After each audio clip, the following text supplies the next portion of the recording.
Hi everyone, I hope you are doing well. So we're back. We're going to do another video. Let's just get into it. I'm tired of doing these long intros and stuff. We already have an intro. We don't need more. Let's get into it.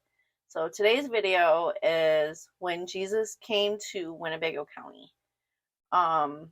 So I kind of read ahead because I wanted to see where about this happened, see if I can't figure it out so I can go take pictures and video and all that good junk, right? So anyways, I know something and I'm going to share it with you guys now. It is awful. One of the worst things that there are cults. It's one of the worst things, cults. And they always end with people dying. I don't understand. Anyways, let's get into it. George Jacob Schwinfurth was born in 1853 in Marion, Ohio.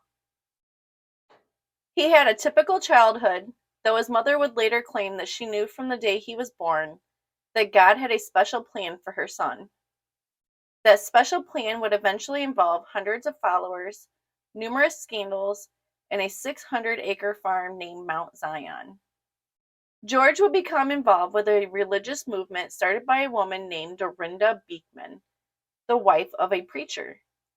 The church triumphant was originally based in Byron, Illinois, but Dorinda's claims soon had her followers ostracized from that community.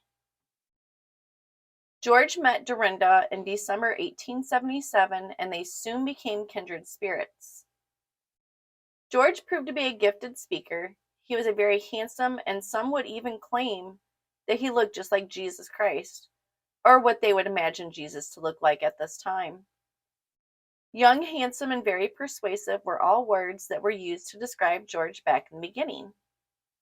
Young women were especially drawn to George, and he was very quickly ordained a bishop in the church. Dorinda became sick, and her congregation did all they could to cure her. Dorinda told them that this was a test and that she would surely rise again from her deathbed if her followers prepared her body properly and had enough faith. The authorities heard of the vigils being held over Dorinda's body and forced the followers to bury the weak old body. That is gross, dude. What? What? They're just sitting there chilling? It's decomposing. After a couple days, bodies start stinking. What's wrong with these people? Anyways, cults, man, cults. That might have been the end of the Beekmanites and the church triumphant if George hadn't stepped forward to accept the role of leader. George began to claim that he was the risen Messiah and that, as such, he had unlimited powers. He could perform many miracles, including curing those afflicted with disease and even, just like Christ himself, raise people from the dead. When asked by a reporter if he really believed himself to be Christ, Schweinfurth replied, "I am more than that. I am the perfect man. I am God." And they always got that egotistical shit going too, right, guys? George drew more people into the faith and began to search for a place for the center of what was quickly becoming a religious movement. It was at this time that a loyal follower, Spencer Weldon, offered his lovely 600-acre farm and home to George. Absolutely not, man. Absolutely not. In 1880, the Weldon family consisted of Spencer, his wife, Agnes Kelly, and their 6 children. I mean, I get it. At least they're on a farm. 6 kids on a 600-acre farm isn't bad. Might not even see them half the time. They'll just be out there playing in the fields and shit, right? Wait, if you have a 600-acre farm, you're going to have animals and shit. They're going to be busy doing farm work. Hell yeah, you need more kids than that on a farm. There's a lot of shit to do. So anyways, George gladly accepted the generous offer and mortgaged the Weldon's farm to expand the buildings and house to better fit the growing congregation. Whole families began to flock to the farm near the little town of Winnebago. George insisted that the families live apart. The men cared for the land and handled the livestock, while the woman worked in the house and tended to the gardens. The farm grew very prosperous, and George eventually expanded into horse breeding. He proved to be a keen businessman and was soon raking in the profits. George's quarters inside the large farmhouse were expanded and made very luxurious. Inevitably, the word began to spread about heaven, as the congregation called it, and new followers came from all over the country. In order to live in heaven, a person needed to surrender all of his or her worldly possessions to the church, which in turn took care of all the person's needs. Here we go again. Let's just give them everything. They want the deed for your house. They want all your cars, all your TVs and shit. They want all the money in your bank account, and you can go live on their land, and they'll make sure you have food and water and like some hay to sleep on or something, you know. Anyways, most men lived in dormitories in the barn, and the woman stayed in the house with the prophet. Here we go again, and he's probably having relations with each one of these women and probably having kids with them. Guys, ugh. They're all the same. All these cults are the same. I swear to God, they're all the same. Anyways, marriages were no longer acknowledged, and as one might, this caused many conflicts. The church triumphant numbers soon grew to several hundred. The social status of the majority of these people were surprising. These were not country bumpkins, but highly educated upper society people who included the wives of businessmen, lawyers, and doctors, who brought their husbands into the fold. When the men balked, the women left without them.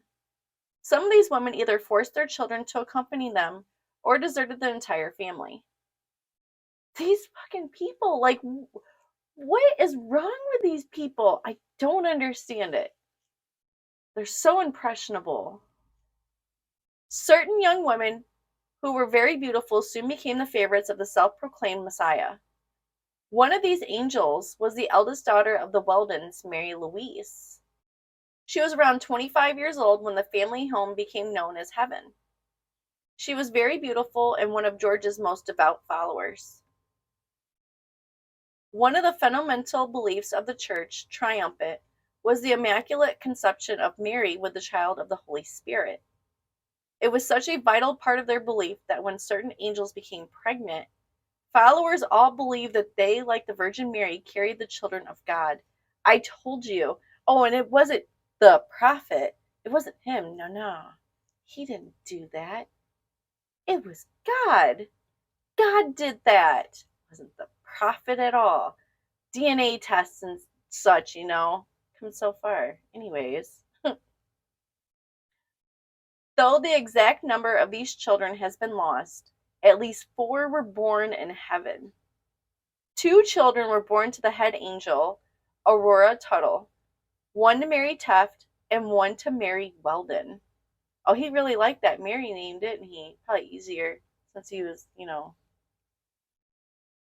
probably just like, hey, you. Who knows? I don't know how. He said hundreds. So I'm assuming he had probably several women living in the house with him, and all the husbands were out in the barn and whatnot. I swear. Needless to say, this caused quite a controversy, and newspaper reporters soon flocked to the farm. The story spread until they were reported nationwide. When one of the reporters asked Spencer Weldon what he thought about his daughter becoming pregnant, he replied that he was overjoyed that she carried the child of God. The controversy continued, and charges were brought against the 3 angels and George for immoral behavior. In order to quiet some of the rumors, George married Aurora in the late 1890s, though this proved to be a case of too little too late. Finally, in 1900, George left heaven behind and brought Aurora and their 2 children to Rockford before changing his name to Firth. The man who was once considered by so many to be Jesus himself moved to Chicago and became a realtor. Because, you know, that's what God does. You know, when he doesn't want to be a prophet no more, he just goes and becomes a realtor. I see. He died there in 1915, still shrouded in scandal and controversy. And that is the end of that story as well, guys. So, cults, right? Like they all have the same MO. I just don't understand. Like they all have the same MO. Like they all do the same thing. They all have like all these followers that are like brain dead that give away all their stuff to these cults. And then the husbands go and do the dirt. And then the wives are like the wives of this one guy. What's wrong with these people, man? I don't understand. Well, anyways, I just won't never understand. Um, on that note, we are 12 minutes in. I wonder how much of this I can edit out. Anyways, if you guys liked my video, please give me a thumbs up. If you want to see more videos like this, please subscribe. And as always, I appreciate you guys so much for watching, and I'll see you in the next one. Bye.